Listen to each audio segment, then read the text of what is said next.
அனைவருக்கும் வணக்கம். சமீபத்தில் இந்த அணில் குஞ்சுகள் எங்கேயோ வாக்கு சேகரிக்க போன இடத்துல பொதுமக்கள் கிட்ட சண்டை போட்டிருக்கானுங்க, ஒம்பளுத்துருக்கானுங்க. தாவைக்காக தான் ஓட்டு போடணும், இல்லைன்னா ஏதாவது பண்ணிடும் அப்படி இப்படின்லாம் ஏதோ மிரட்டியிருக்கானுங்க போல். அங்கேருந்து ஒரு பொதுமக்களில் ஒருத்தர் பயங்கரமாக கோவப்பட்டு அவர் பயங்கரமாக ரியாக்ட் பண்ணிட்டார் போல இருக்கு. அணில் குஞ்சுகள்லாம் ஒரே ஒப்பாரி. முதல்ல அந்த காணொலியை லைட்டாக பார்த்துடலாம் வாங்க.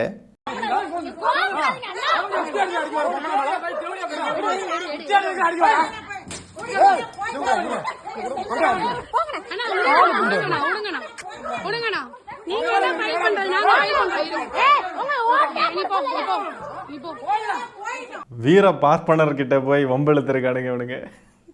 வீர சாவர்கர் வழியில் வந்தவர் அவர்லாம் ஒரு துள்ளுனாரு பாருங்க.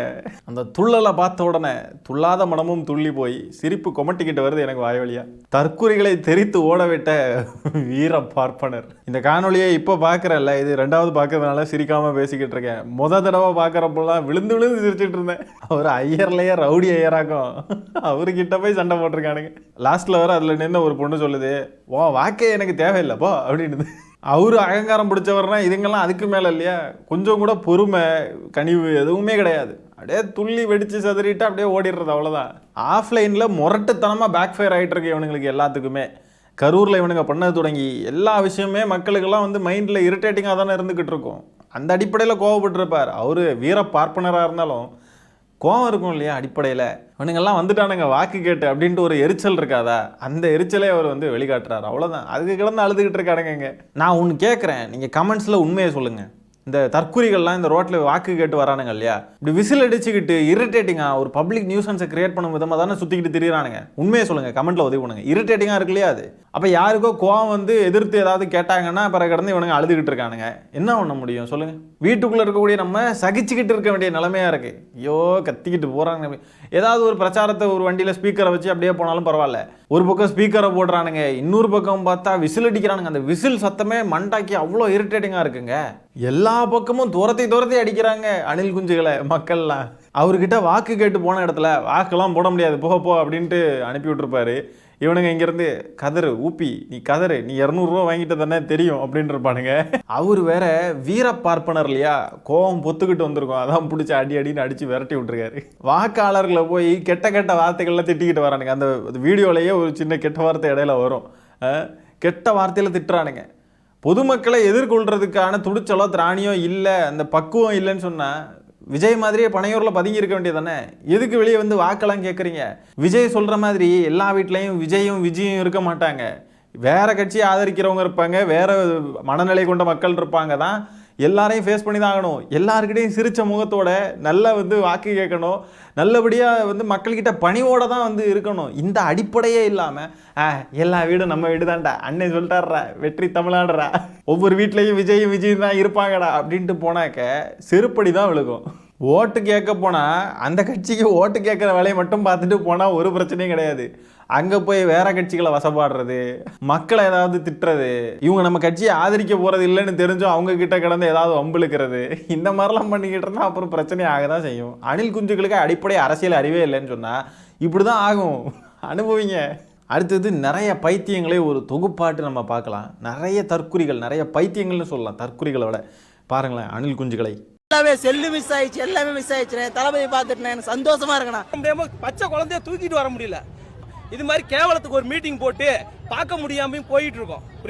நான் தன்னந்தனி ஆளு, நீ ஏளனமா பாரு, நான் கொஞ்சம் நகுந்தேனா.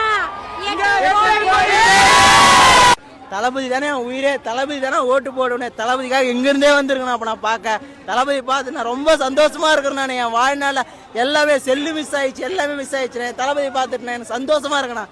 என் ஓட்டு என் வீட்டில் ஓட்டு தளபதிக்கு மட்டும்தான், தளபதிக்கு மட்டும்தான் என் ஓட்டு.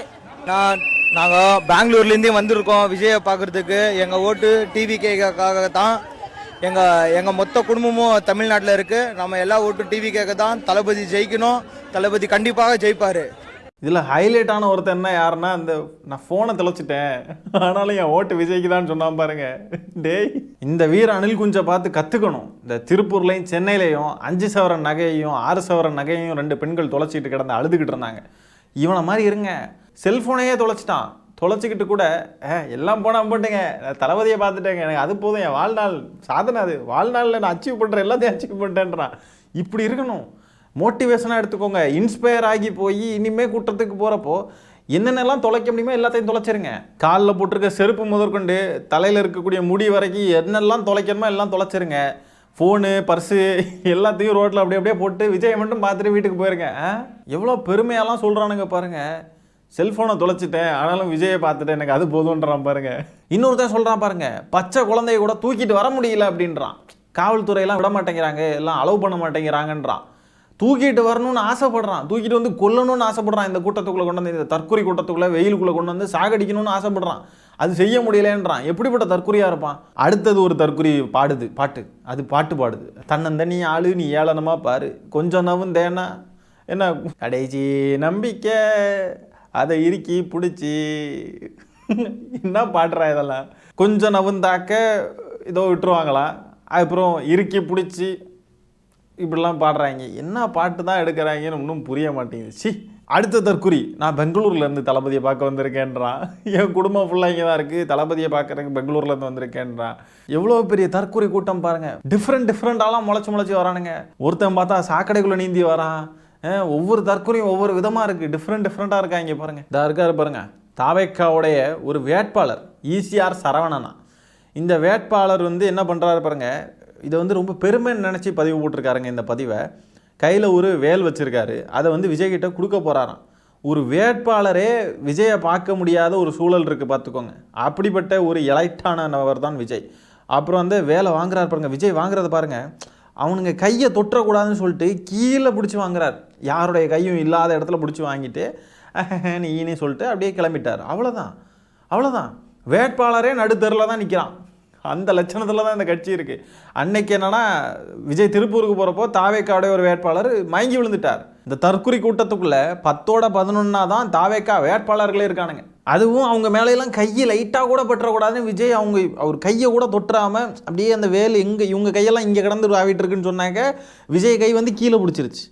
கீழேனா வேலை சொன்னேங்க, கீழே பிடிச்சி வேலை உள்ளே எடுத்துட்டார். கொஞ்சம் கவனமாக பேச வேண்டியது இருக்கு. கீழே பிடிச்சிட்டாருலாம் சொல்கிறோம். நீங்க சர்க்கார் படம் பாத்தீங்கன்னா அதுல ஆளுங்கட்சியோட ஆட்சி வந்து கைவிட்டு நழுவுற மாதிரி இருக்கும்போது வரலட்சுமி பாத்தீங்கன்னா சிஎம்மா இருக்கிற அவங்க அப்பாவே கொண்டுருவாங்க. எதுக்குன்னு பாத்தீங்கன்னா மக்கள் மத்தியில சிம்பத்தி ஓட்டு வாங்கறதுக்காக. அந்த மாதிரி சூழ்நிலை இந்த எலெக்ஷன்ல வர கூட வாய்ப்பு இருக்குங்க. அந்த மாதிரி என்ன நடந்தாலும் அவங்களை நம்பிடாதீங்க. உங்க ஓட்டு மக்கள் பணத்துல ஊழல் பண்றவங்களுக்கா இல்ல மக்கள் நலனுக்காகவே மட்டும் வர நம்ம டிவிக்கா சிந்திச்சு ஓட்டு போடுங்க. எப்படிப்பட்ட குரூர எண்ணம் கொண்டவனுங்களா இந்த தற்கொலைகள் இருக்கானுங்கன்றதை பார்த்துக்கோங்க. படங்களை பார்த்து அதுதான் நிஜம்னு நம்பிக்கிட்டு படத்தில் அரசியல்வாதிகளை எப்படி காட்டுறாங்களோ, படத்தில் அரசியல்னா என்னன்னு காட்டுறாங்களோ அதுதான் நிஜம் நம்பிக்கிட்டு இருக்கானுங்க இந்த தற்குறிகள். கலைஞர் அவர்கள் ஒரு மேடையில் முன்னாடி சொல்லியிருப்பாங்க, இந்த சினிமா எடுக்கிறவங்களுக்கெல்லாம் அரசியல்வாதிகளை ரொம்ப கெட்டவங்களாக காட்டுறது அவங்களுக்கு ரொம்ப பிடிக்கும். அவங்களுடைய கதைக்கும் அவங்களுடைய அந்த கதை தன்மைக்கு வந்து அரசியல்வாதிகளை ஒரு கெட்டவனா, ஒரு வில்லனா, ஒரு மாதிரி ஒரு ரவுடியா அப்படிலாம் காட்டுறது அந்த படம் எடுக்கிறவங்களுக்கு, சினிமாக்காரங்களுக்கு பிடிக்கும்னு கலைஞர் அவர்கள் சொல்லியிருப்பாங்க. அதுதான் உண்மை. நிஜத்தில் எல்லா அரசியல்வாதிகளும் இப்படி வந்து ஒரு மாதிரி ரவுடிசம் பண்ணிட்டு கட்ட பஞ்சாயத்து பண்ணிக்கிட்டு அப்படிலாம் இருக்க மாட்டாங்க. எங்கேயோ 1-2 பேர் இருப்பாங்க தான். அது எல்லா துறைகளை எடுத்துக்கிட்டிங்கனாலும் எல்லா துறையிலையும் ஒரு நெகட்டிவான பர்சன் இருப்பான், அங்கங்கே இருப்பான் தான். அது இல்லாமல் எவனும் இருக்க மாட்டான். இப்போ டாக்டர்னு எடுத்துக்கிட்டிங்கன்னா எல்லா டாக்டரும் உயிரை காப்பாற்றக்கூடிய கடவுள் அப்படின்னு சொல்லி நம்ம அந்த பேரை சொல்கிறதுக்கு தகுதியானவங்களாக இருக்க வாய்ப்பே கிடையாது. காவல்துறையில் எடுத்துக்கிட்டாலும் சரி, எந்த துறையை எடுத்துக்கிட்டாலும் எங்கேயோ ஒரு கருப்பாடு இருக்கும், ஒரு தவறு செய்யக்கூடியவன் இருப்பான். இப்படியெல்லாம் தான் இருக்குது இந்த கட்டமைப்பே. ஆனால் அரசியல்வாதிகளை மட்டும் என்னமோ ரொம்ப மோசமாக மிகைப்படுத்தி ஒரு மாதிரி அவங்களாம் அப்படி இப்படின்னு சொல்லிட்டு காட்டுறது சினிமாக்காரங்களுக்கு ரொம்ப பிடிக்கும்னு கலைஞர் அவர்கள் சொல்லியிருப்பாங்க. இந்த சினிமாவையெல்லாம் பார்த்து அதை நம்பிக்கிட்டு இவனுங்க இப்படி பேசிக்கிட்டு இருக்கானுங்க பாருங்கள்.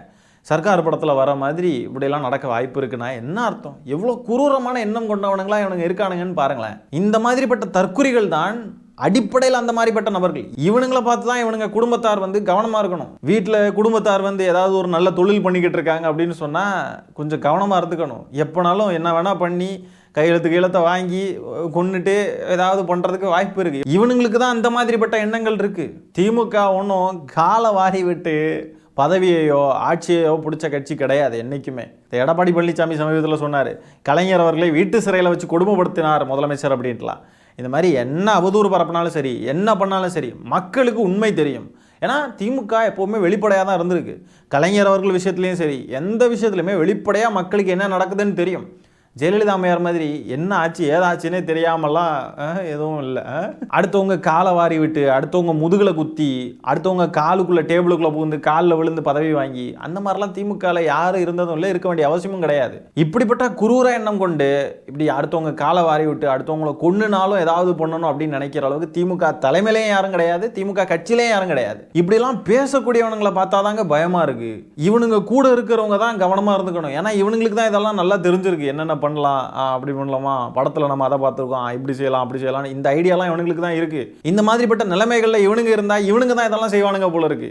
ஆகவே இந்த காணொலியில் நம்ம பேசியிருக்கிற விஷயங்களை பற்றி நீங்கள் என்ன நினைக்கிறீங்கன்றதை கமெண்ட்ஸில் பதிவு பண்ணுங்கள். இந்த காணொலியை நான் இத்துடன் நிறைவு செய்து கொள்கிறேன். நன்றி, வணக்கம்.